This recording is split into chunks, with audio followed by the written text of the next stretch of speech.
Today we're going to make a baked bread and butter pudding or dessert.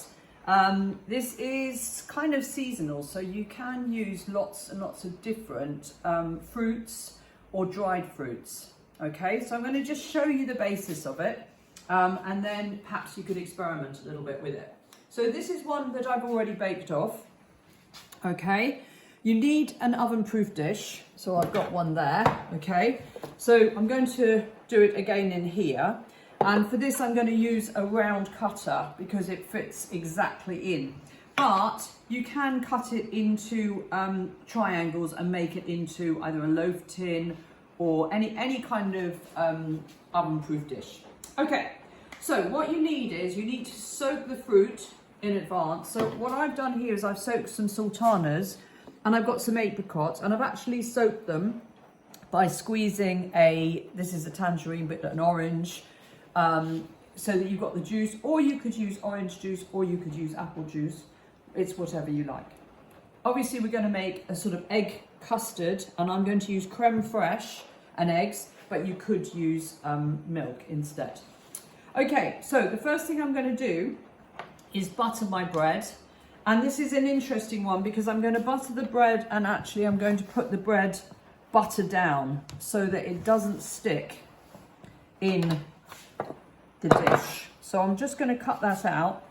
I'm also not going to worry too much about the edges because I'm going to literally build that. So I take that piece of bread and I put it upside down in the bottom of the oven-proof dish, and then so I don't waste these bits of bread and the crust, because I quite like the crust, but some people maybe don't.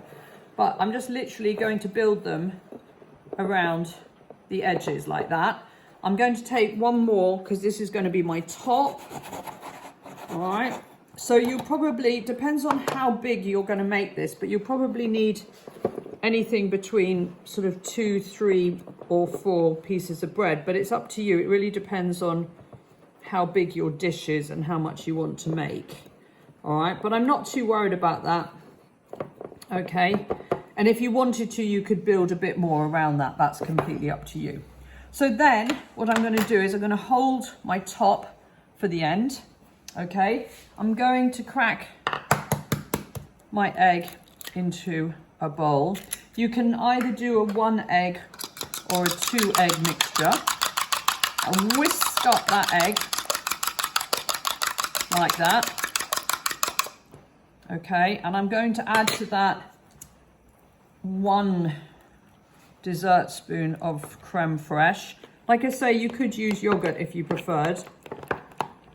Okay, this bowl's a little bit too small, so I'm going to move it into a bigger bowl. But just give that, you can give that a whisk with a fork or with a spoon. It doesn't really matter. Okay, and then to that mixture, I'm going to add a little bit of nutmeg, because I like nutmeg. I'm going to put a little bit of 5 spice in there as well, just to give it a nice flavour.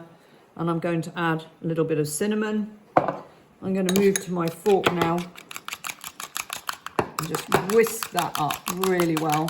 It's quite a thick mixture, but that's good because that means it's going to set nicely. So then I'm going to put in 1 spoonful.